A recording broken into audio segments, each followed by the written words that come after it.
Shalom, this video is about Tu Bishvat, the 15th day of the month of Shvat, which comes after Hanukkah, in the middle of winter here, but it's the beginning of spring in Israel. It's the Tu Bishvat is the 15th day of Shvat. The reason is that the letters for 15, Tet is 9, and Vav is 6. You add that together, you get 15. Now this holiday is a minor holiday. It's not in the Bible at all.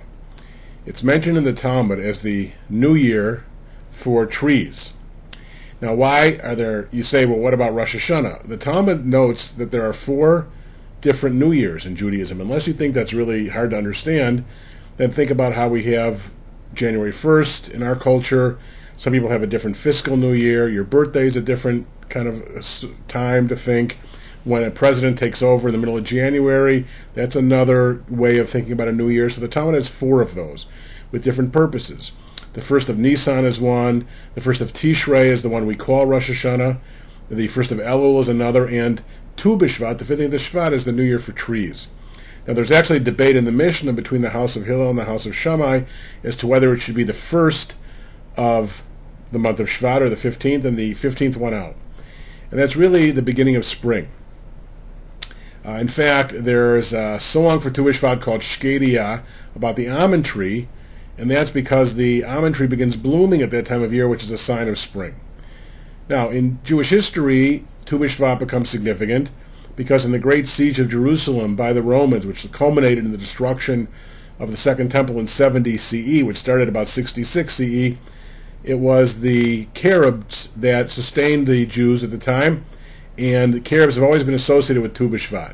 It's called Boxer in Hebrew, and that is because of a sort of a slang version of the bird Bakshurin, which is Yiddish for ram's horn. And the Boxer, St. John's bread, which has a significant role in Christianity, is curved like a ram's horn. In any case, what is Tu Bishvat today? Well, basically Tu Bishvat is observed with a kind of seder for the last several hundred years, modeled after the Passover Seder, using 4 cups of wine. The mystics of Tzfat in northern Israel, the holy city of Tzfat, developed this Seder to celebrate really the land of Israel. Now, I said there's no connection with the Bible, but there are verses that are used in connection with Tu Bishvat from the Bible, among them one from Deuteronomy, which talks about 7 specific food types that are really inherent and intertwined with the state of Israel. And they are wheat and barley, vines and figs, pomegranates, olives, and honey. And so the Seder often is built around those food items. Today also oranges come from Jaffa oranges, so sometimes you have oranges, but those are the main food items. And there are different kinds of Seders that are experienced, all having 4 cups of wine, and they mix red and white to kind of explain the seasons. But really, what are the ideas behind Tu Bishvat, and how do we understand that in history? Well, it's really, since it's the New Year for trees, which had a technical term in the Talmud, today it's the opportunity to really think about the significance of trees. And if you think about trees, what could be more significant? They provide shade, they provide housing for birds and squirrels and all kinds of insects. They help with pollution immeasurably. One tree can take out the pollution from 13 cars. The wood is used for so much, paper and firewood and building material. The trees provide fruit. They stop soil erosion. Willows soak up water. They beautify the world. They give you fresh air and oxygen. They do so much. We have a bracha, Borei Priya Eitz, thank you for the fruit of the tree. Trees are amazing. And there's even significance spiritually about the roots. The rabbis talked about how Jews need to have the roots planted deeply. And if the roots can't be planted that deeply, when the roots are intertwined, if the trees can hold together, can withstand the vicissitudes of nature. There's metaphors about how strong trees can withstand the wind by bending a bit. If the tree is rotten from the inside, the tree will fall over if it looks healthy on the outside. That tough trees build toughness in their bark from storms, and they can hold on longer. There's the story, of course, of the smallest tree, the burning bush, getting the revelation with Moses rather than some giant tree. All kinds of significant, powerful ideas about trees in the world. The Jewish National Fund which Karen Kayem Israel, which began by buying the land of Israel from absentee Arab landlords, made Tu B'Shvat its basic holiday, and a lot of Jewish kids in Sunday schools and in parochial schools would plant trees at Tu B'Shvat time. I remember bringing 10 cents a time to put in a little slot, and when he had enough money, he got to plant a tree in Israel. There's a lot of humor about this too. One of the first Israeli movies I saw was about a Jew who gave a lot of money to have a forest in their name. And so there were a lot of Jews who did this to help plant, because the JNF has planted hundreds of millions of trees. The Palestinians tried to burn them in the intifadas, and they were successful in some cases, sadly, but the land of Israel is now full of green trees. When the pioneers got there, the land was denuded because the Turks had taken the trees to use for firewood and train tracks. Now again, there's trees all over the place, which is really beautiful, the JNF forests. Anyway, in this movie, Salah, he's called up and told that so-and-so's coming to see their forest. So he hurriedly paints a sign, the Shapiro Forest. Shapiro's come and see their forest. They leave. They said Ginsburg's coming to see his forest. He paints another sign, puts it in the same place. Very humorous. And when I take trips to Israel with people, I always want to see their tree. But one of the fun things to do, really, is to go plant a tree to make that contribution.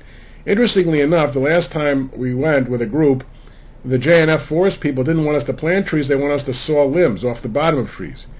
They had just had the war where the rockets were being fired from Lebanon by Hezbollah, and the fire trucks couldn't get through the forest to help save the trees because of all the low-hanging branches. So we cut off the low branches so the little fire trucks could get through the forest to help save trees. What kind of person would burn a tree?